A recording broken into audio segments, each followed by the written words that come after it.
Hi guys, good morning and welcome to my YouTube channel. So today guys, pag-usapan natin yung 10 pesos ko na baon. In the first time, binigyan ako ni mama ng baon na 10 pesos. So ang gagawin ko ngayon, ano ang pambili ko ng ulam sa cafeteria? 10 pesos lang yun. Walang 5 pesos na ulam doon. Walang 10 pesos. 15 and 20 above lahat ng mga price nila doon sa cafeteria.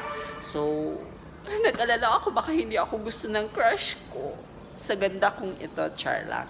So, thankful ako kasi hindi ko naman ina-assume sa sarili ko na mayaman kami, rich kami, marami kaming pera. Ang importante ay may kanin at may konting pera at busog no busog ako sa pagmamahal ni Jesus. Amen.